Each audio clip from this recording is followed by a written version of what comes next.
Hey everybody, welcome to episode 47 of the Fiberista Files. Today is Labor Day, Monday, September 5th. I did not have an episode last week. Sorry about that. I was right in the thick of moving and whatnot, and it just didn't happen. Big surprise. I overcommitted myself yet again.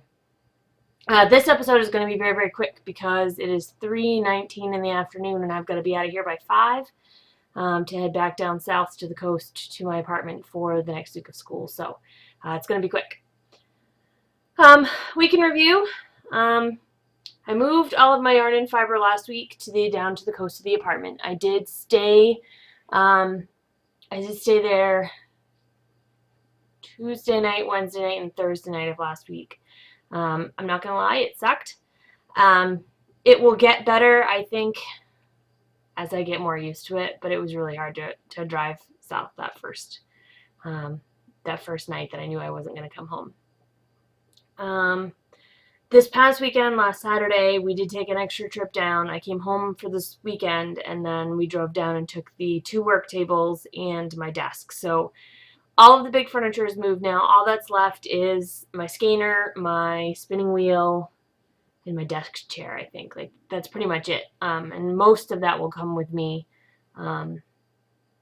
tonight when I head south in the car. So, let's see what else.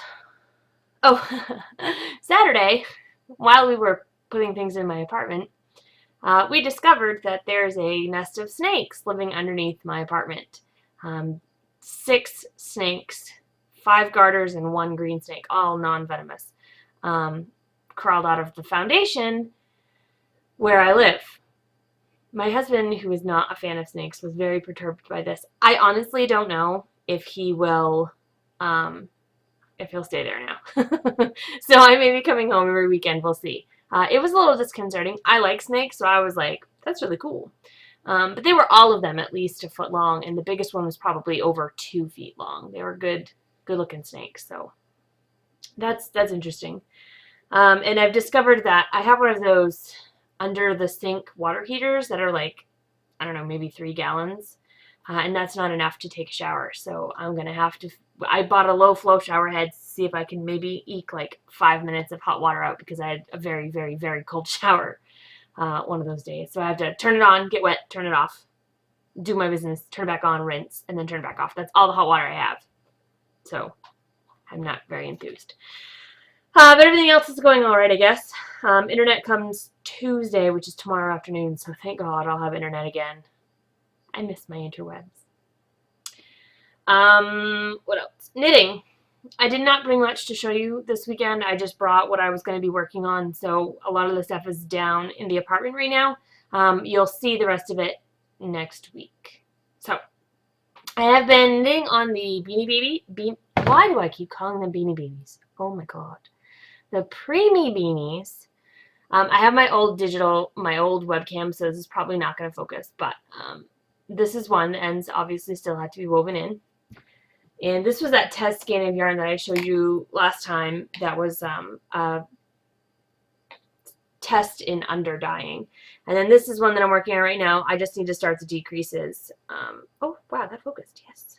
I need to start the decreases for the brim. I knit most of this during a University of Maine football game on Saturday night. So we won. It was exciting. It was like 28-13, but we were ahead 28-0 for most of the game. So it's a good time. What else? I did finish the body of the Even Star shawl. Yay! I was so happy to be done the body of that. And I did start the border. I wasn't going to. I was going to just hibernate it so that I could start the My Wish. But I wanted to just at least do one of the 56 points because I wanted it to not intimidate me into hibernating it for another year. So I had a couple of hours and I sat down with the beads and the crochet hook and the shawl and said, I'm going to do this. And I actually ended up doing 2 points because in the 20 stitch repeats, you have 2 points. Each point uses up 10 of the stitches, so I used through 1 to my first stitch marker. And that was about 100 beads. There's a lot of beads in this shawl. I'm going to have to find I think I'm going to have to take them off the circular that has the body stitches on it and put them on separate size 4 because it's getting kind of fuzzy. So I'll show you next week. It'll make more sense then. But because I finished the Even Star body, that meant that I could cast on the My Wish shawl by Laura Linneman. I freaking love this shawl. It is a top-down half circular shawl. You can see here that it's in 2 colors. It's a 2-color shawl. I am using Volmiza in the Young Mouse colorway. This is the 80-20 twin. And Enchanted Knoll Farms Fairy Dust Sock Yarn in the Blue Jay colorway. They're quite different. The Volmize does tone down the brightness of those blues.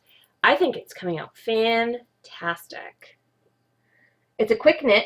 It's only a 4-row repeat until you get to the lace section, so I'm able to, the pattern took me like 2 minutes to memorize, and then I've just been knitting back and forth on it from there. I'm at like 45 stitches in between the markers, and you have to take it to 69, I think. So I'm about 2/3 of the way done the body before the lace panels. This is great car knitting. This is the first time that I've ever knit with a yarn where I've thought that maybe I should have had the Harmony wood points instead of the Options nickel plated points. The Volmiza is very slick, and it wants to just slide right off the needles. I'm not complaining, especially with lace. I don't want stuff to be sticking around and having a hard time pushing it around the needles, but it definitely took a little bit of getting used to because I was not prepared for that. I actually really enjoy knitting with the Volmiza. I know that people say that they don't really enjoy it, but I really like it. I kind of want more now. It's terrible. It's terrible. So that's the My Wish. So that's what I'm knitting. No spinning. My wheel has been here and I have been down there and I've been busy. I probably won't do any spinning this week because I'm getting ready for fiber college, which I'll talk about in a minute. So yeah, I'm hoping to bring the wheel down at least so I can have it with me if I get some spare time. Yep. Dye pots. I am dying for fiber college right now. I am afraid I'm going to be somewhat low on inventory because realistically I've got this week to dye and that's it. So I did 9 pans yesterday, 6 pans today, and then I'm hopefully going to do 6 pans Tuesday night and 6 pans Wednesday night. Not counting the lace, which is kettle dyed and they're not cooked in the oven. So I'm going to try and get everything done. We'll see how it goes. There might be stuff that's not dry until Sunday and it will show up on Sunday. I'm going to make the best of it. Honestly, there's nothing else I can do at this point other than just get what I can done. I don't have a printer down at the apartment, so I'm going to have to wait until Thursday afternoon when I come up back home and then print all of the labels and put all of those on Thursday night. So it's going to be interesting. I might not sleep Thursday night. We'll see. Friday night after fiber college, I'm staying at Katie from Knitting on the Fly's house. Awesome. I'm wicked excited. It's going to be a good time. I am teaching 2 classes at fiber college this year, so my husband is furiously getting spindles ready for me to teach absolute beginner spindling, and I may have some available for people for the spindle plying techniques class, but I imagine most of those people will have spindles with them. Because why would you take a spindle plying class if you've never spun? I don't know. If you haven't, come on down. We'll have a good time. Let's see. Once fiber college is done, I need to catch up on my custom orders. I have a lot of people who need the Podcaster Challenge colorway challenging. And I'm going to be getting those up and out as fast as humanly possible once fiber college is done. So within 2 weeks, those hopefully will be all done. Hopefully. No, don't hold me to that, but I'm going to try. Growth. I got into the Super Summer Knit Away next summer in Nashville, Tennessee. If you are a fan of the Knit Girls, if you watch the Knit Girls podcast, and if you're not, you should be, you know that they have announced this big retreat that they're going to have at the end of June next year. And I had filled out the vendor application as well as the retreat application because I'd done the retreat application first, and then I talked to Leslie, And she said, oh, let's get those vendor application up there. So I applied to be a vendor, and because I had asked when I applied as a vendor for a spot in the retreat, my spot was guaranteed. So if I got in as the vendor, which was the if, then I knew I was going to get into the retreat. And I got the email this morning when I got up that I got in as a vendor. So I will be going to the retreat Thursday and Friday, and then Saturday I'll be vending all day. My husband is coming down with me. He's going to help me be in the booth on Saturday, and he's going to all kinds of places in Tennessee Thursday and Friday. While I'm knitting with my friends, he is going to Lynchburg, to the Jack Daniels distillery. He's going to a bunch of other places. He's got it all planned out. Like, he's just going to drop me off and say, have a nice time, honey. See you on Saturday. So, yeah, our 5th year anniversary is going to be that weekend, too, so that'll be nice. We'll be able to actually go somewhere to celebrate our anniversary instead of just being here. Let's see. Processes. We bought a smaller hole saw to work with our spindles. This is the whorl size of a normal spindle. This is a 3-inch whorl. This is the size of the spindle that we bought to make new spindles. And you can see this is significantly smaller. I don't remember exactly how wide it is. Do you? It's small.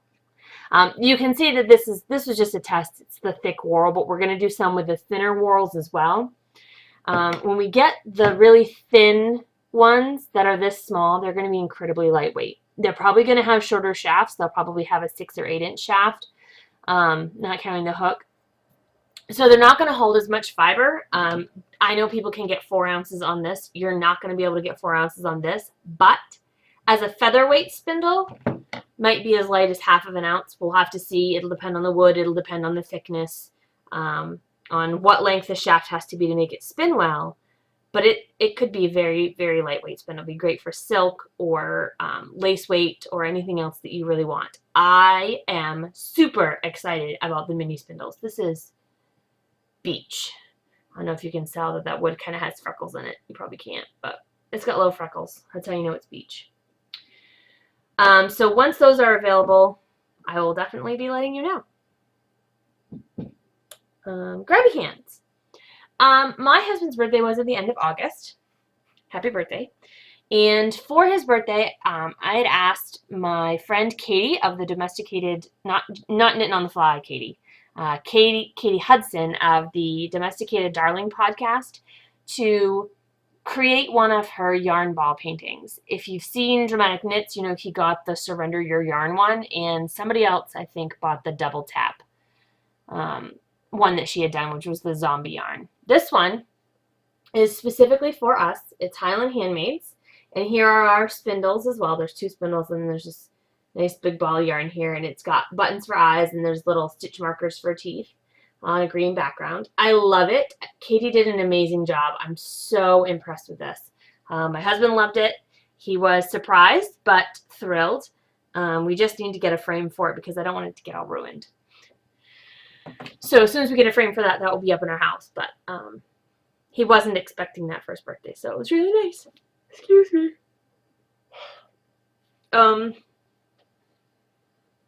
I don't think I have anything else. I told you this was going to be a quick episode.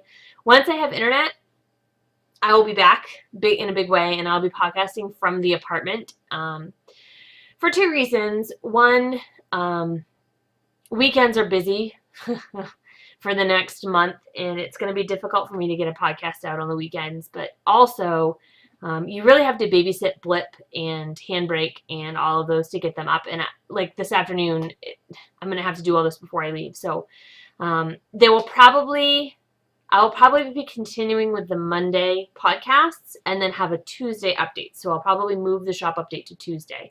There will be no shop update this coming week because I won't have had time to photograph everything from Fiber College. But when I podcast next week, I'll be able to show you everything that's going to be for sale, and then the next weekend it'll be up. So that's what I've got this week, guys. I appreciate your patience while we undergo this transition into the new location and whatnot. I hope you're coming to Fiber College. Even if you're not taking my class, I hope you come and hang out and say hi. I know I have at least one person who's bringing her wheel, and she's going to come hang out in the booth. So I'm really looking forward to that. I'd love for you to come say hi. Let me know that you watched the podcast. That I get all like smiley and giggly, and it just makes me happy when people say, I watch your podcast. I'm like, oh, really? Okay. Some part of me really believes that nobody watches this. So stop by, say hi, pick up some yarn if you want, be enabled. I'm really good at that. I believe Katie from Knitting on the Fly will be there on Saturday, but I haven't spoken to her to firm those plans up, so you might see her, you might not. My husband will be there on Sunday. We're going to a rock concert Saturday night, so I have no idea if either one of us will be able to talk on Sunday, but we'll see. So until next week, guys, happy spinning and knitting, and thanks for tuning in.